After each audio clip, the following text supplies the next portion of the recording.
Well, folks, we're coming to the end of 2020, a year in which the government was forced to tell people how to live their lives, how long to wash their hands, how many households could meet together, and a year in which we lost too many loved ones before their time. And so I can imagine that there will be plenty of people who will be only too happy to say goodbye to the grimness of 2020.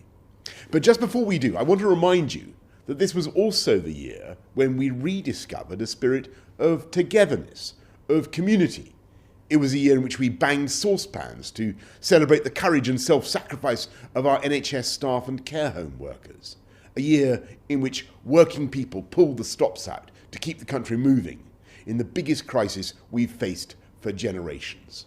Shop workers, transport staff, pharmacists, emergency services, everyone, you name it.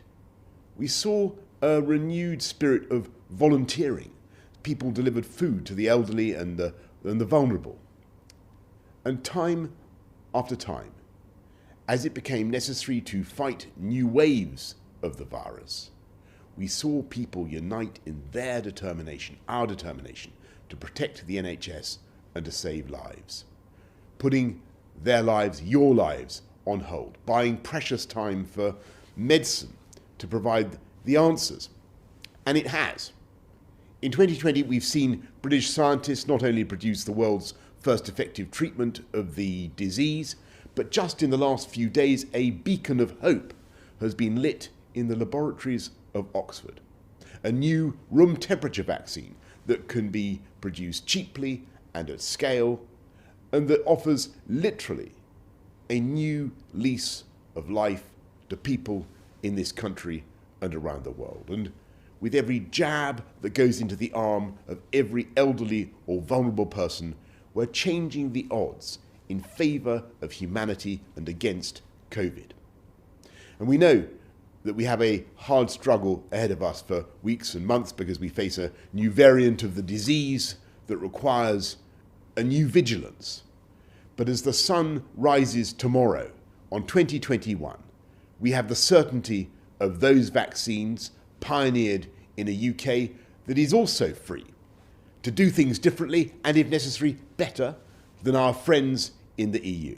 Free to do trade deals around the world and free to turbocharge our ambition to be a science superpower, from biosciences to artificial intelligence. And with our world-leading battery and wind technology, we will work with partners around the world, not just to tackle climate change, but to create the millions of high-skilled jobs this country will need, not just this year, 2021, as we bounce back from COVID, but in the years to come. This is an amazing moment for this country. We have our freedom in our hands, and it is up to us to make the most of it. And I think it will be the overwhelming instinct of the people of this country to come together as one united kingdom, England, Scotland, Wales, and Northern Ireland, working together to express our values around the world, leading both the G7 and the COP26 Climate Change Summit in Glasgow. An open, generous, outward-looking internationalist and free-trading global Britain that campaigns for 12 years of quality education for every girl in the world. 2021 is the year we can do it.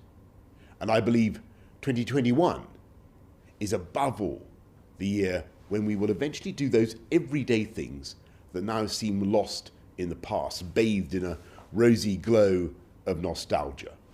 Going to the pub, concerts, theatres, restaurants, or simply holding hands with our loved ones in the normal way. We're still a way off from that.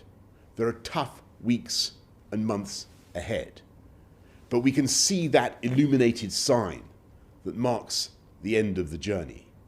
And even more important, we can see with growing clarity exactly how we're going to get there. And that is what gives me such confidence about 2021. Happy New Year.